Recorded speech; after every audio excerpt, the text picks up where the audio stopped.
Bienvenue sur le podcast Faire pétiller sa vie. Aujourd'hui, nous sommes déjà rendus à l'épisode 10 de la thématique Faire pétiller son âme avec l'énergétique. Cet épisode s'intitule « Et si ça venait des chakras ?» Je suis Laure Tarin, coach, énergéticienne et formatrice pour adultes.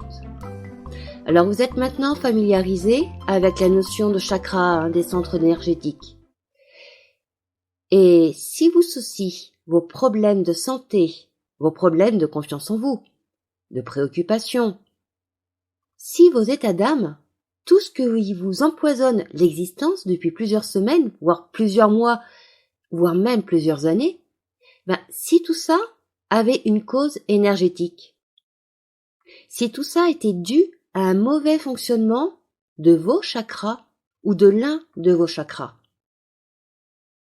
Alors peut-être que pour aller mieux, vous prenez des médicaments, peut-être que vous suivez des thérapies, ou que tout simplement vous faites avec. Et en même temps, vous sentez bien au fond de vous que quelque chose vous empêche vraiment de vous épanouir, que quelque chose plus fort que vous, comme si c'était incrusté en vous, cette chose vous tire vers le bas, et que régulièrement, ce mal-être, ces soucis de santé, tout ça, ça se rappelle à vous. Alors maintenant, je vous demande juste d'imaginer qu'avec des gestes simples, des exercices simples, avec du temps, vous puissiez retrouver une sérénité, une douceur de vivre, une paix intérieure, et ce, dans n'importe quelle circonstance. Imaginez que vous vous sentiez mieux, que vous sentiez en vous toute la force, le courage et la joie, et ce, dans n'importe quelle situation. Ça serait pas merveilleux?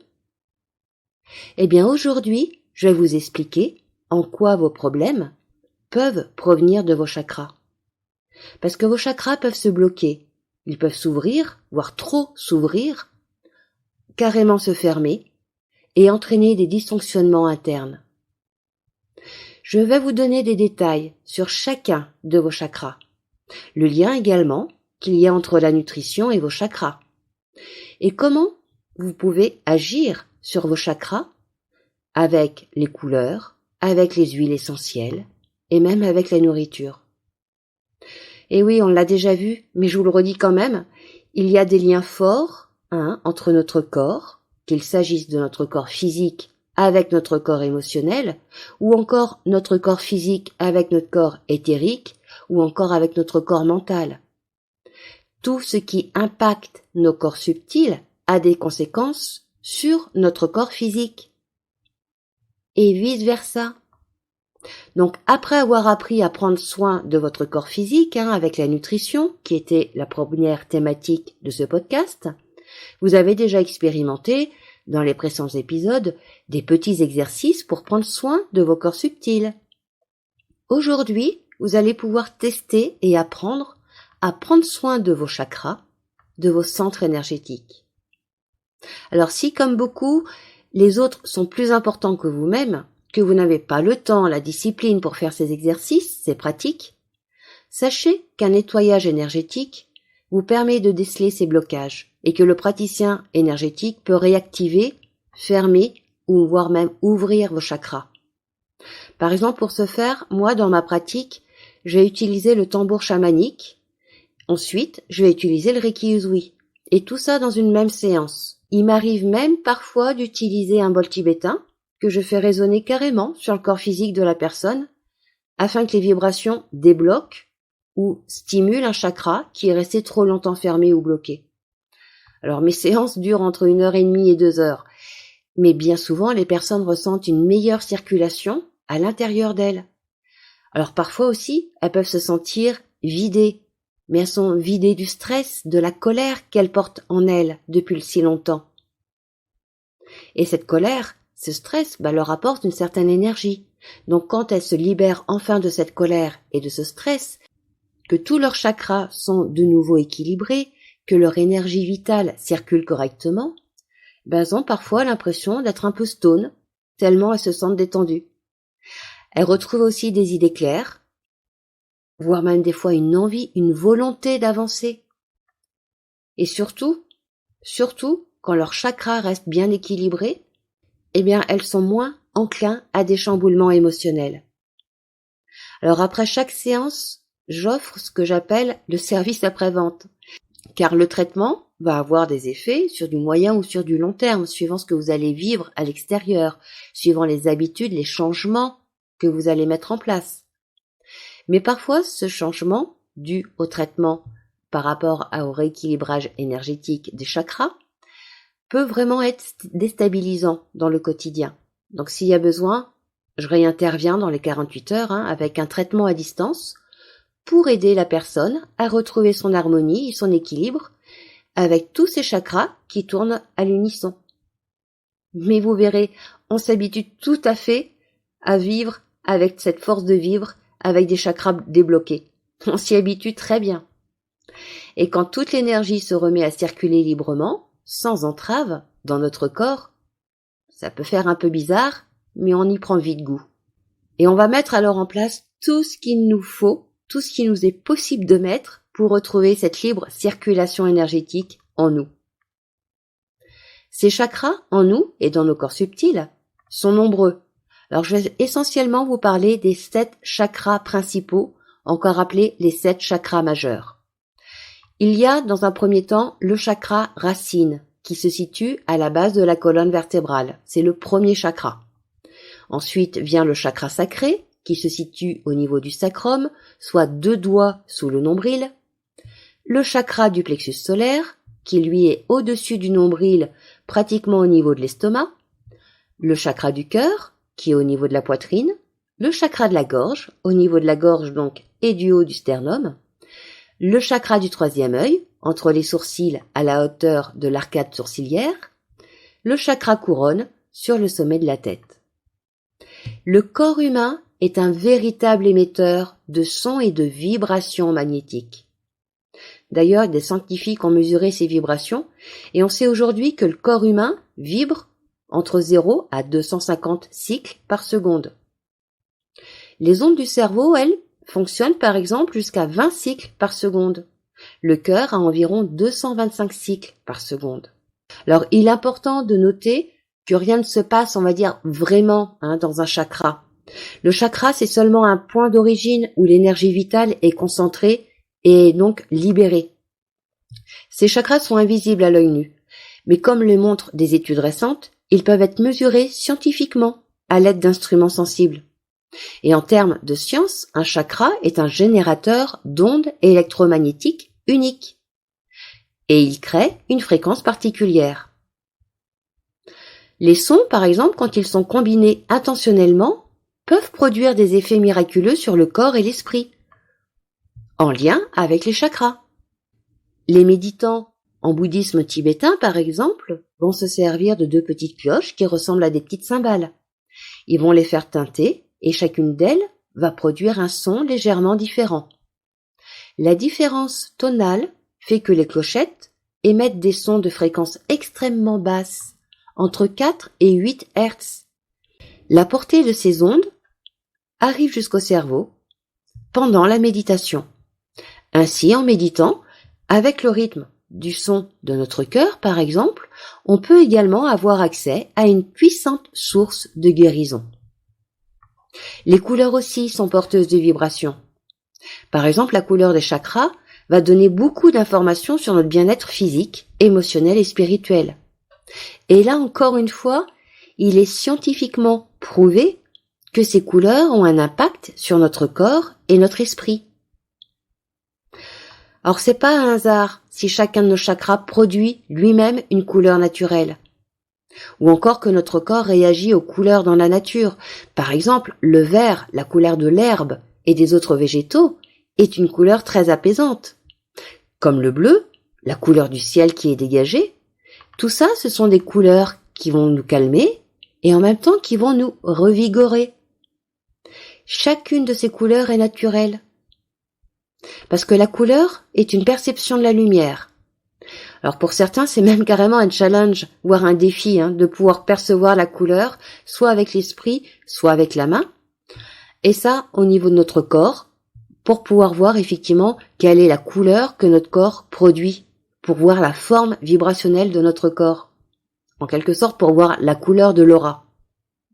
Le dénominateur commun, c'est que tout est énergie. Donc, tout est une histoire de vibration. D'ailleurs, si vous souhaitez approfondir tout ça, je vous conseille le livre de Pat Finger and Wing qui s'appelle Reiki et chamanisme.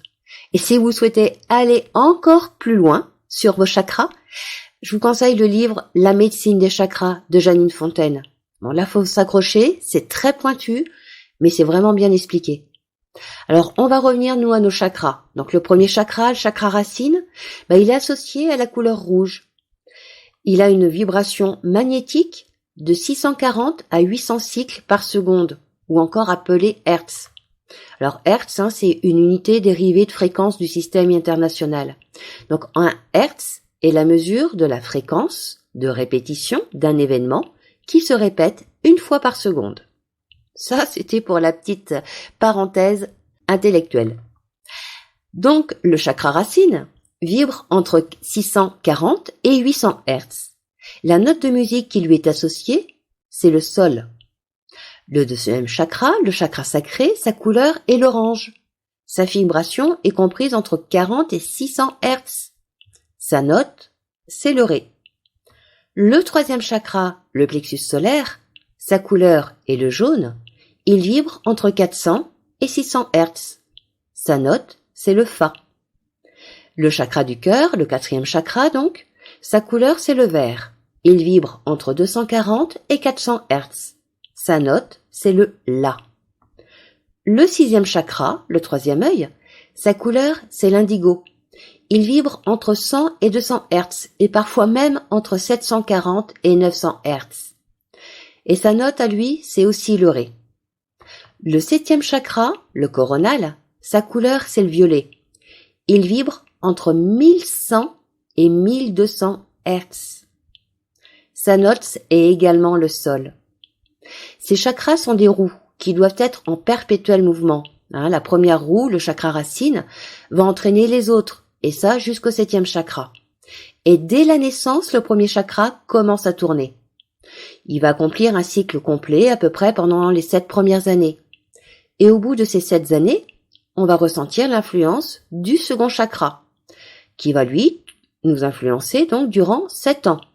Puis ça sera le troisième chakra, le quatrième, le cinquième, le sixième et le septième. Alors un cycle complet se déroule sur 49 ans. Et après le cycle il recommence. Alors attention, ça ne veut pas dire que si vous avez 20 ans, vous n'avez pas ouvert tous vos chakras. On est d'accord. On parle d'influence des chakras, mais tous les chakras évidemment s'activent quasiment à la naissance, dans les premières années de notre vie. Et du même, nos chakras peuvent se bloquer, alors pas tout seuls non plus, mais si nos chakras se bloquent, c'est à cause de nos habitudes, de nos sentiments, de nos réactions, de notre mode de vie, notamment notre alimentation. Et tout ça, ça va provoquer un mauvais fonctionnement des chakras. Alors parfois même, il faut passer par plusieurs séances avec un professionnel, parce que le blocage va concerner notre enfance. Et pour comprendre comment le chakra s'est bloqué, quelle en est la cause, il faut plusieurs séances pour pouvoir aller débloquer ce chakra. Donc les chakras qui ont une vibration qui leur est propre, et qui ont une couleur qui leur est associée, qui est également une vibration, on vient de le voir, qui ont également une note qui est elle aussi porteuse de vibration. Donc les chakras sont aussi en lien avec nos émotions. Vous vous rappelez, nos pensées, nos émotions, tout ça c'est de l'énergie.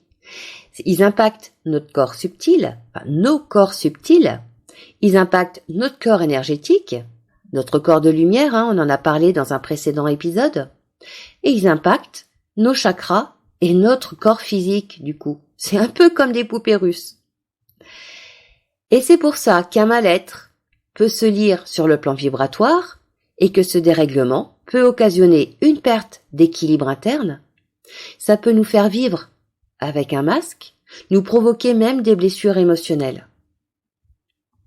Alors concrètement, quand le premier chakra est déséquilibré, on peut ressentir beaucoup de peur. On peut être aussi très matérialiste, voire téméraire, avoir un comportement de victime, une victime qui a peur de beaucoup de choses en fait. Parce que le chakra racine, il est là pour assurer notre survie, notre sécurité interne. Quand c'est le deuxième chakra qui est déséquilibré, on peut se sentir hypersensible. On peut même être dur, mais vraiment, vraiment dur avec soi-même. On peut ressentir un sentiment de culpabilité pour n'importe quoi et pour tout. On peut avoir des addictions. On peut même jouer de la manipulation parfois. Et on va jouer un rôle de victime, de martyr carrément. Un martyr qui va se sentir coupable de tout. Parce que le chakra sacré, c'est le siège de notre moi intérieur, de notre créativité, mais aussi de notre harmonie interne. Il joue un rôle, aussi bien dans nos relations, dans nos émotions et dans notre sexualité. Le plexus solaire, lui, quand il est déséquilibré, ça fait que la personne s'attache trop à ce que pensent les autres. Cette peur du regard des autres. Comment faire pour que les autres m'aiment? Et cette personne aurait besoin aussi d'être rassurée sans arrêt, voire en excès. Elle peut éprouver à certains moments un sentiment de supériorité et en même temps un grand besoin de contrôle et de jugement des situations qui l'entourent. Parce que le chakra du plexus solaire, c'est le siège de notre pouvoir personnel, notre soleil intérieur, notre détermination aussi. Donc c'est le siège de notre énergie, de notre vitalité et de notre volonté. Mais quand il est bloqué ou alors trop ouvert, ça fait des dysfonctionnements. Je suis sûre qu'en réfléchissant un petit peu, vous avez dans votre entourage quelques personnes que vous connaissez qui auraient sans doute besoin d'un bon nettoyage au niveau de leur plexus solaire, non? Le chakra du cœur, lui, quand il est en déséquilibre, c'est carrément la peur d'être rejeté. C'est la personne qui va aimer trop, qui est carrément obsédée par d'autres. Il va même se sentir des fois indigne d'être aimé. Alors il peut se montrer possessif, et voire même se retenir d'aimer pour se punir parce qu'il ne mérite pas. Cette personne va chercher à l'extérieur d'elle-même l'amour dont elle a besoin. Par contre, quand ce chakra est équilibré, on a une bonne image de soi. Alors quand je dis bonne, c'est pas de l'orgueil, c'est une juste image de soi. On va être aussi dans la compassion et dans l'amour inconditionnel. Parce que ce chakra, c'est le siège de l'amour, de la compassion, de l'équilibre émotionnel. Le chakra de la gorge, lui, quand il est déséquilibré, soit trop ouvert, soit trop bloqué, ça peut donner soit beaucoup de bavardage, ces personnes qui parlent sans arrêt. Quelqu'un qui parle beaucoup trop, donc du coup. Ça peut amener aussi la personne à avoir un comportement plutôt arrogant. On peut avoir l'impression que cette personne est trop sûre d'elle. Ou alors, à l'inverse, cette personne parle trop peu. Cette personne va retenir sa façon de s'exprimer. Mais en équilibre, ce chakra de la gorge permet une bonne communication, une pensée claire, avec de l'inspiration, de la créativité. Parce que ce chakra, c'est le siège de la communication, de l'expression, de la guérison et de la créativité. J'ai une personne d'ailleurs qui est venue me voir un jour et qui avait ce chakra qui était complètement bloqué. Donc on l'a travaillé, notamment en rendez-vous énergétique, et ce chakra a fini effectivement par être complètement nettoyé et retrouver son équilibre. Bon, elle a été ravie du rôle de paillasson, entre guillemets, de paillasson dans sa vie de famille, parce que elle se laissait faire et elle se laissait dire tout et n'importe quoi, et elle se pliait toujours en quatre pour ses proches. Mais à tel point que elle s'oubliait complètement, elle se respectait plus du tout, et du coup elle en souffrait énormément. Donc ce chakra de la gorge, une fois qu'il a été nettoyé et rééquilibré, alors elle s'est mise vraiment à pouvoir s'exprimer. Bon, ses proches ont trouvé effectivement une sacrée différence, et ils ont appris aussi, eux, à devoir réadapter un petit peu leur comportement et leurs paroles, parce que du coup, cette personne ne se laissait plus faire. Elle pouvait se faire respecter, alors toujours dans la bienveillance et toujours dans l'amour, sans forcément passer à la colère et à l'agressivité, on n'en est pas là, mais elle pouvait enfin s'exprimer et dire les choses. Et je peux vous assurer, quand ça fait 50 ans que la personne en face de nous se laisse faire comme un paillasson et qui, d'un seul coup, ose enfin se dire, ça peut faire drôle pour son entourage. Et en même temps, s'aperçoit que son entourage la respecte beaucoup plus et ne fait que de l'aimer davantage. Donc c'est tout bénef pour elle. Le 3e chakra, lui, quand il est déséquilibré, il va provoquer une peur de réussir. On peut devenir complètement indiscipliné. On peut même se poser nos propres limites, des limites dans notre propre réalisation. On va faire surtout marcher notre logique et pas notre intuition. On va être quelque part trop intellectuel et donc très arrogant. Par contre, en équilibre, ce chakra va permettre la clairvoyance, l'intuition, l'évolution, la compréhension. Enfin, le 7e chakra, le coronal, quand il est en déséquilibre, il nous épuise carrément, en permanence. Vous connaissez les fatigues chroniques, les difficultés à prendre des décisions. On ne se sent pas appartenir, que ça soit à notre famille, que ça soit à la société, que ça soit à un groupe, on n'appartient à rien. Ce chakra, il peut aller jusqu'à nous faire vivre des crises psychotiques, voire maniaco-dépressives. Par contre, quand il est équilibré, ce chakra, il nous permet d'être en paix avec nous-mêmes. C'est le siège même de notre conscience. Pas anodin, ces chakras. D'après l'Ayurveda, d'ailleurs, les chakras sont non seulement liés à nos émotions, mais sont également liés à des éléments physiques. Donc, entendez bien que nos chakras sont en lien, donc avec nos émotions, avec notre corps physique, et donc avec notre nourriture.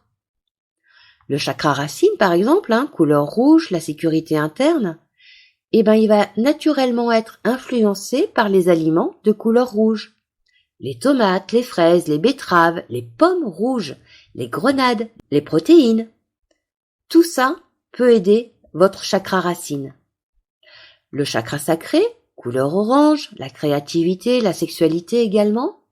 Donc tous les aliments avec un taux vibratoire de la couleur orange vont lui être bénéfiques. Les mandarines, les mangues, les carottes, les courges à citrouille, les noix, les graines, les huiles. Le chakra du plexus solaire, la couleur jaune, le soleil intérieur, l'estime de soi, lui, il va être stimulé par des aliments jaunes, les bananes, le maïs, l'ananas, l'avoine. Le chakra du cœur, la gratitude, l'amour inconditionnel, la compassion et la couleur verte, ça va être tous les légumes verts. Le chakra de la gorge, donc l'expression avec la couleur indigo, ça va être les aliments qui vont être un peu bleutés, un peu comme le bleuet, les figues, le varech, même voir tous les fruits. Tous les fruits vont être bons pour stimuler le chakra de la gorge. Le chakra du 3e œil, l'intuition, la couleur indigo, le bleu foncé, on va pouvoir manger des prunes, les raisins, les aubergines, le chou violet, boire du thé et des boissons végétales.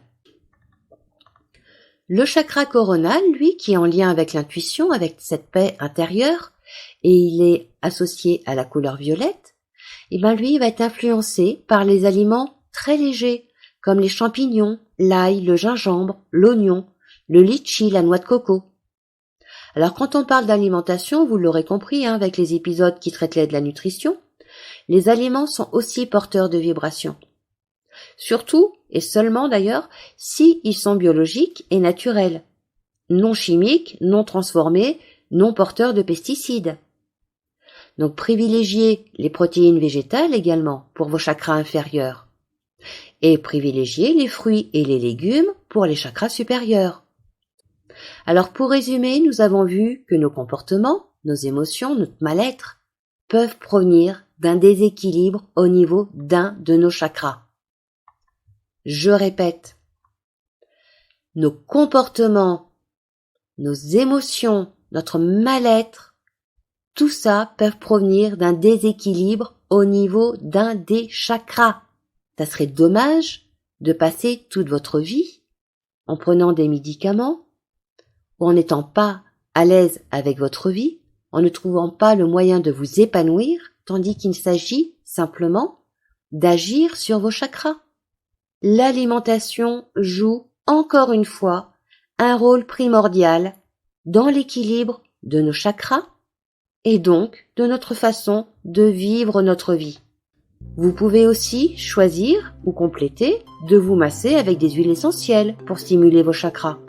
Par exemple, l'huile essentielle de basilic doux va être bénéfique pour le 3e et le 4e chakra, le bois de santal pour les 2 premiers chakras, le patchouli pour le chakra racine, l'huile essentielle d'ylang-ylang pour le 2e chakra, le chakra sacré, le géranium rosa pour le 3e chakra, la pruche pour le 4e, qu'est-ce qu'il y a encore? Il y a l'épinette blanche aussi pour le 5e chakra, le romarin, verbanone pour le 6e chakra, le bois de cèdre pour le chakra coronal. Vous pouvez soit vous masser avec, soit faire des brumoriques. D'ailleurs, si vous regardez sur mon site internet, dans l'onglet blog, je vous donne des recettes de brumoriques avec les huiles essentielles. Il y a différentes façons, mais toutes complémentaires, pour prendre soin de vos chakras. Et d'ailleurs, peut-être que vous aussi, vous avez des conseils ou des astuces pour équilibrer vos chakras. Or, faites-moi en part en m'écrivant à fairepétiller-sa-vie@gmail.com.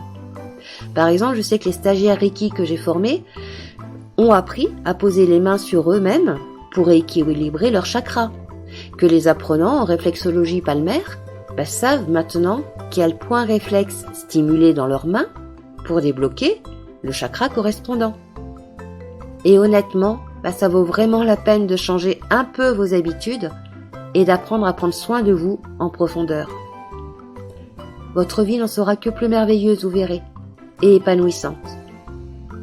Alors faites pétiller votre vie, prenez soin de vous, et je vous dis à la semaine prochaine pour continuer de faire pétiller votre âme avec l'énergétique.